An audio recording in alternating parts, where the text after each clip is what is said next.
The Dogs, in association with the British Greyhound Racing Board.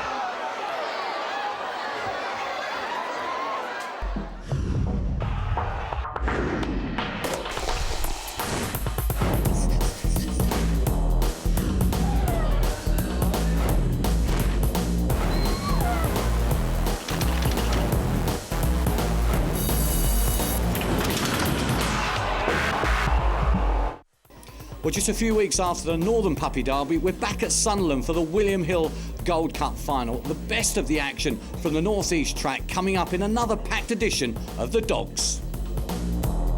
Also on the programme, we preview the forthcoming William Hill Springbok with a look back at some of the trial stakes races. BGRB Chairman Lord Lipsey reflects on 2005.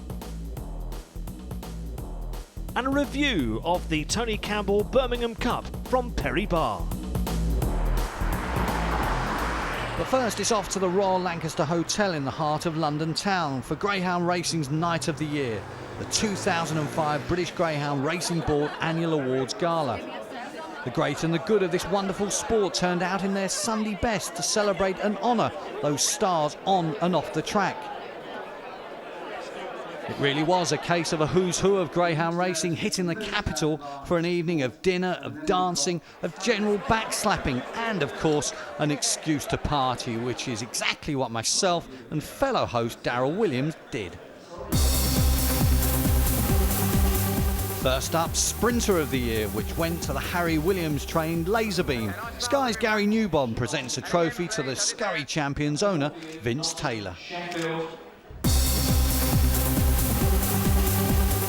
On a fantastic night for connections of Westmead Hawk, Bob Morton and Nick Sava picked up the awards for Best British Bred and Stand and Distance Greyhound of the Year from the Racing Post's Phil Donaldson. Greenacre Lynn picked up her second BGRB award after the GWA voted her Stayer of the Year, with trainer Brian Clemenson and owner George Aldersley accepting the award from the greyhound writers Jonathan Kay. She can win over every distance. She's an owner, what more can I say? She's absolutely the most wonderful dog any owner could ever own. Druid's Mickey Joe collected the Hurdler of the Year accolade. Seamus Carhill and owner Damien Tevan on hand to collect the award from the Racing Post's Paul Brown. The Marathon Performer of the Year went to the Mark Wallace-trained, Ken East-owned Star of Drumming. Adrian Hunt of the Daily Telegraph did the honours.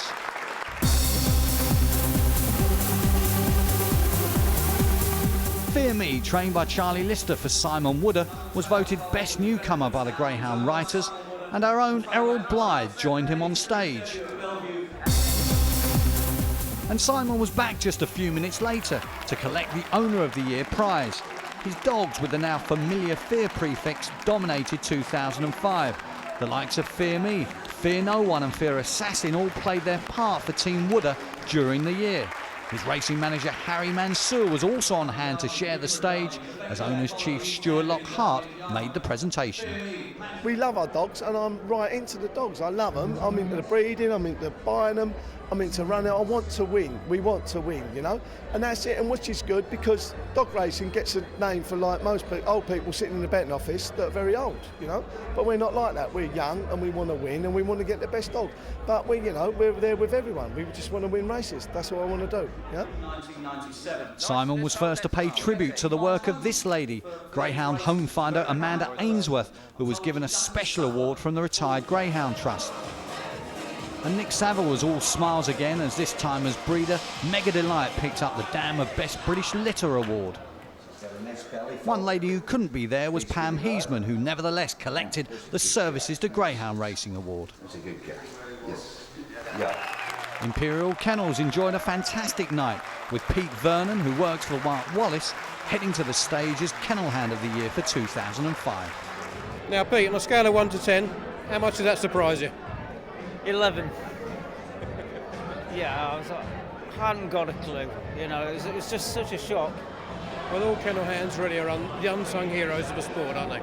Yeah, I think so. It's a, you know, sort of we work early hours in the morning, go to bed early the next morning, you know, we all do the same job, the same reasons. It's for the dogs, and anyone, whether they work with graders or the best dogs in the world, you know, so that we all think the same things about whatever we work with, and you know, to actually win this, you know, it's unreal, really. You know, so it's a great honour, great honour.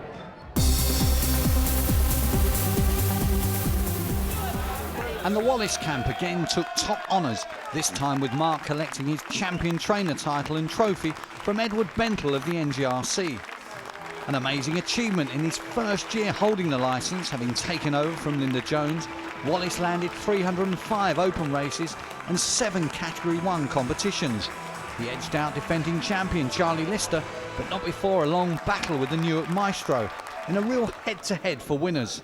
And he had nothing but praise for his rival and his own team of dogs. Yeah, nights like this, you know, it makes you so proud of what the dogs have done and what we've achieved.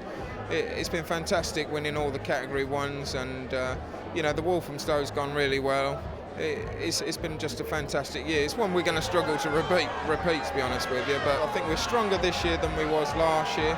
I think we'll do amazing to emulate, you know, 7 Category 1s and all the other competition winners, whatever strength we are. You know, that was just a tremendous year. But I mean, obviously we're going to set our stall out to win every big race that we can.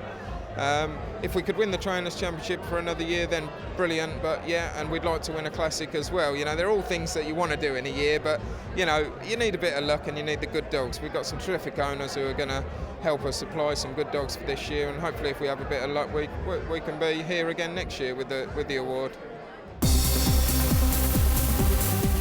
The biggest award of the night remains a Greyhound of the Year title, and there were no surprises as Westmead Hawks team prepared to accept their award.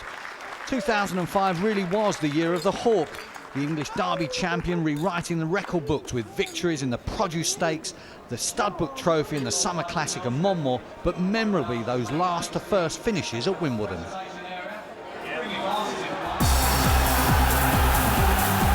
Westmead Hawk now moves through the field and comes with a tremendous run. He sprints clear. Success at last for owner Bob Morton as Westmead Hawk delivers. Westmead Hawk became the people's champion, expertly handled by the man in the middle here, Nick Sava, and owned by Bob and Sue Morton, friends of the great man for some 40 years. They'll not forget Wimbledon 2005 in a hurry. The Greyhound Derby, that was really the best Greyhound night of my life. Taken me 40 years to get there, and I was privileged and very proud to be able to be a winner. And the fact he was British bred? British bred, I own the father, I own the mother, and it was so delightful to own the son and make it a real family affair. Now Mega Delight won Dam with the best British bred as well. She did indeed, and she's just produced another great litter by Larkhill Joe, and you'll see them out this year, and I think they're maybe making a name for themselves. Now I asked Nick Sava a few weeks ago, Westmead Hawk, Westmead Joe, which is quickest? We'll find out. That's what Nick said. Absolutely. At the moment we don't know, because Hawk is obviously going to improve from last year. That's got to be frightening for a lot of people. And Joe's a very exceptional pup, and he's going to come on a ton as well. So it'll be very, very interesting. So why are you so confident that Hawk will improve? Because when he won the Derby, he was just over 2, and then dogs don't reach their peak until 2.5 to 3. And this year he'll be 3 in May, and he'll be coming to his peak. We were all winners on the night. The BGRB Awards 2005 coming up trumps once again. Congratulations to all those who took top honours, and let's hope the class of 2006 is just as good.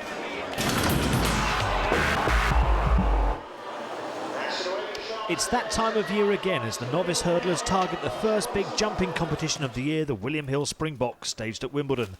And local trainer Ray Peacock has a habit of finding 2 or 3 greyhounds that must be respected for the event. Perhaps best of the bunch for 2006 is Polo Wood, running from trap 5 in this race on the 17th of January, just missing the kick a little bit and slightly crowded, but it was trap 3, Kayser's Hill, who took the honours here, trained by Pat Rosney but bought by Ricky Holloway and now with Tommy Foster. And this greyhound in trap 3, Kayser's Hill, showed plenty of back straight pace. There was an injection just up towards the first flight on the far side. That was impressive. Polo Wood, meantime, kept on well enough, was beaten 5 lengths. The winning time was a rapid 28.34. Well, 7 days later, Kayser's Hill was pitted against other trial stakes winners, Serendipity Dog, Polo Spirit, and also Seamus Carhill sprinter, Lenson Ace.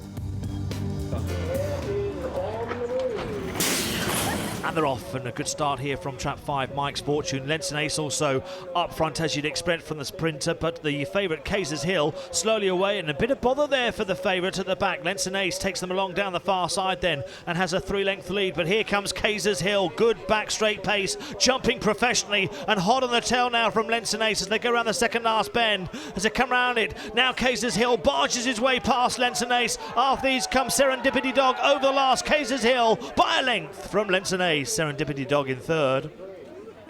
Well, after a slow start, Kayser's Hill recording 28.93. Now, what about Polo Wood, who also reappeared on the same night, running here from trap 5? Main danger looked to be yet another mat in trap 2.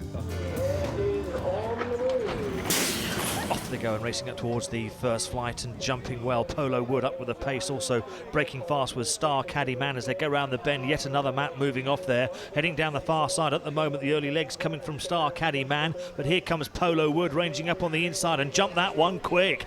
Now Polo Wood has got a 2.5 length lead over yet another mat who just doesn't seem to handle the bends here at Wimbledon so far. Just moved off again at the third turn as they come round the final bend. It's Polo Wood by 4 lengths and wins it well despite a slight fluff at the final flight. Polo Wood recording a useful 28.58. Now the heats for the William Hill Springbok are this Saturday at Wimbledon, with the semi-finals on Friday the 10th of February and the final live on Sky Sports on Tuesday the 14th of February. Coming up after the break, we're off to Sunderland to review the William Hill Gold Cup meeting.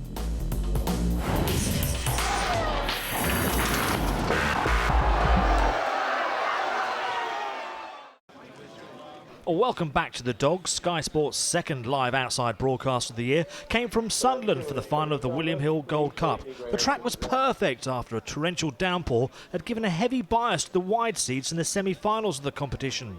Young and old were in attendance for a competitive final, but that's coming up later after we look back at Northern Puppy Derby winner Kawasaki Boyo's run in the puppy event. He was the 1-2 favourite from trap 5. The main danger was Jimmy Fenwick's Geordie Parker in 3, who'd finished a close second to Kawasaki Boyo in the heats of the Northern Puppy Derby. We're off and running and racing up towards the first bend. A good start from 3. Geordie Parker leads up early here. After these racing up into second, Kawasaki Boyo gets round in second to head down the far side. Game on. The 2 principals out in front then.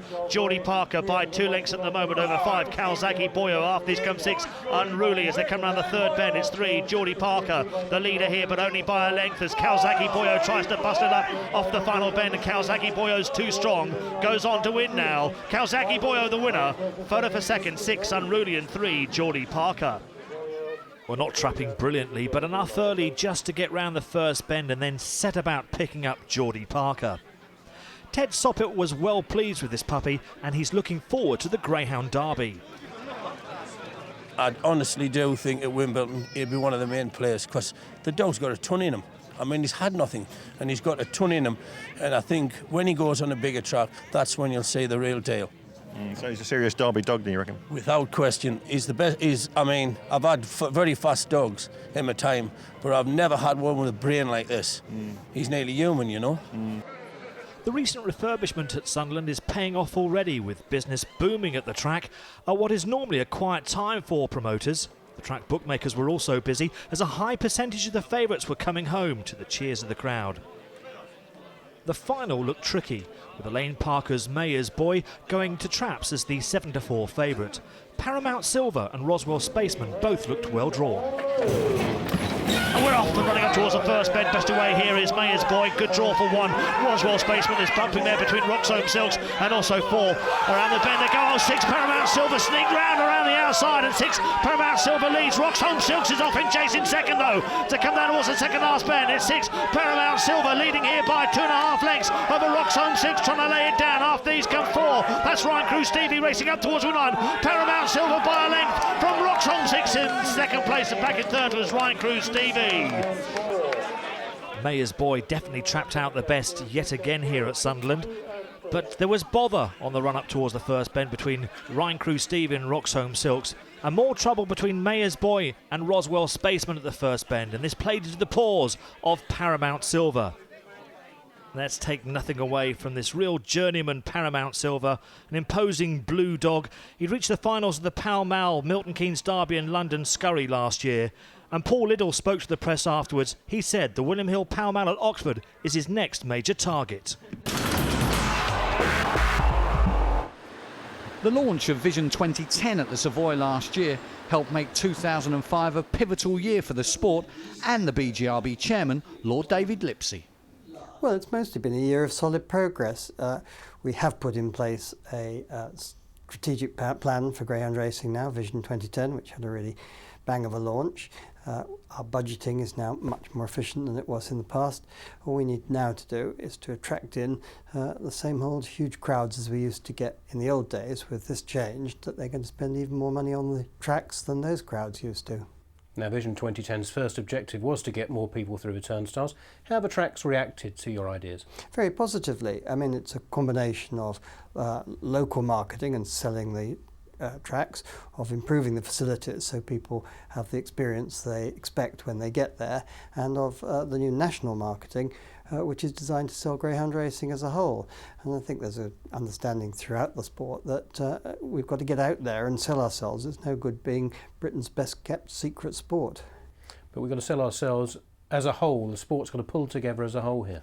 Well, that's right. I mean, tracks, of course, market themselves individually, and many of them are small businesses with their own quirks and priorities. But if the image of greyhound racing remains as it has been for so long, namely that it's old men in cloth caps standing in the pouring rain, we ain't going to attract a new young audience. We're starting to crack that instantly. We see more and more younger people at our tracks, and particularly pleasure to me, loads of parties of girls having a great time, and that's what we've got to build on if we're going to build the sport's future for it. Lord Lipsey's influence in the corridors of power at Westminster comes at a crucial time for the sport. The demands of the Animal Welfare Bill are not to be underestimated. What we must do is show that official greyhound racing is organised in such a way that we are regulating ourselves, getting the standards right, getting welfare standards up. Otherwise we'll have some outside government body coming in and imposing welfare upon us. And that'll both be very expensive and, in my view, is likely to prove extremely ineffective. And do you think this will help quieten the protesters who are already basically campaigning against the sport because of the perceived cruelty? Well, I think the protesters come into two categories. There are some who are extreme welfarists, and we'll never convince them, short of banning greyhound racing, though incidentally, I would say to them, that would mean that the existing greyhounds racing, perhaps 20 or 30,000 of them, would suddenly not have a career left to them, and many of those would undoubtedly be killed by trainers who would be bankrupt and would therefore be looking for shortcuts. So I don't think that they're actually advancing animal welfare. But the great majority of welfarists are very reasonable people. They may want to go further in some areas than us, but we have established a thing called the Greyhound Forum, which includes all the representatives of the respectable greyhound welfare lobbies. It's chaired by Clarissa Baldwin of Dogs Trust. We have an excellent dialogue with them. We're learning from them, and I think they're getting the message that we are serious about changing the culture of our industry so we do welfare better, even better, in future. So the idea is obviously for every racing greyhound that can be homed after it's retired is homed. How do you think the sport is achieving that? Well, the main development this year on that is that the NGRC, which does the regulating, has started to enforce its Rule 18, which is that owners are primarily responsible for finding homes or a future for their greyhounds, and they have to register them when they retire. And some very large fines have been handed out, £1,000 fines to owners who've been neglecting their duties in that regard, and I'm very glad they have. And presumably this is a sort of behaviour that the Animal Welfare Bill people are monitoring. Well, it is the sort of behaviour that will be noted in Parliament as it debates the bill and by the ministry responsible when they decide what regulations to impose and decide can greyhound racing sort itself out, or have we got to try and sort it out for them. Whether at official functions with other members of greyhound racing's hierarchy or on the terraces ready to cheer his own greyhound on, David Lipsey is greyhound racing through and through, and we'll be hearing more of the BGRB chairman's views in future editions of The Dogs. There was a warm welcome to be had at Perry Bar for their Tony Campbell Birmingham Cup final night. A large crowd, as always, were enjoying a fabulous new grandstand and backing plenty of winners. There was a smattering of fascinating races on the track as well.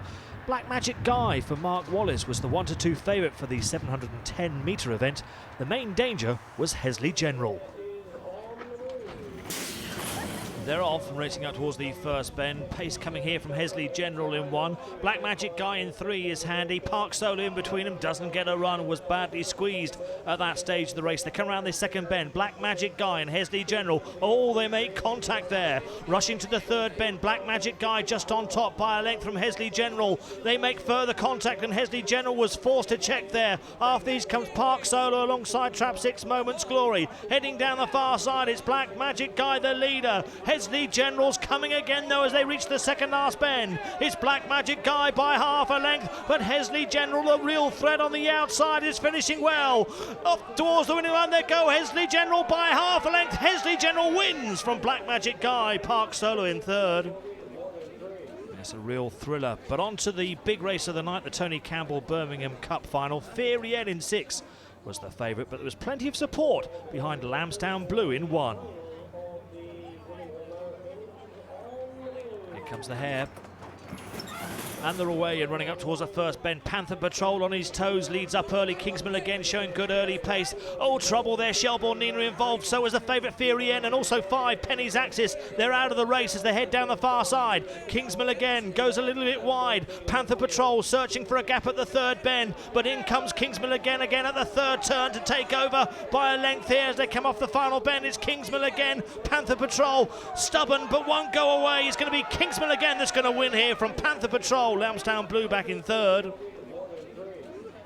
A 1-2 for local trainers as Lynn Johnson's Kingsmill again made all in the first Category 1 of the year, the Tony Campbell Birmingham Cup. Here's a list of the next few Category 1 events taking place. The next is the Emerald Cup at Coventry, final on Sunday the 12th of February, but there's plenty of variety there. But more immediately, let's look at the forthcoming weekend. On Thursday, there are opens at Monmore, Reading and Walthamstow. Friday opens at Henlow and Romford, whilst on Saturday, the William Hill Springbok gets underway at Wimbledon. Highlight on Sunday is at Coventry, where they have the second round of the Emerald Cup, plus opens at Rye House and Sittingbourne, where they race in the afternoon. On Monday, there are various opens at Crayford, Henlow and Nottingham. For all the latest results, click on to thedogs.co.uk. Next week on The Dogs, there'll be plenty of thrills and spills as we look back at the first round heats of the Springbok from Wimbledon. We'll see you then.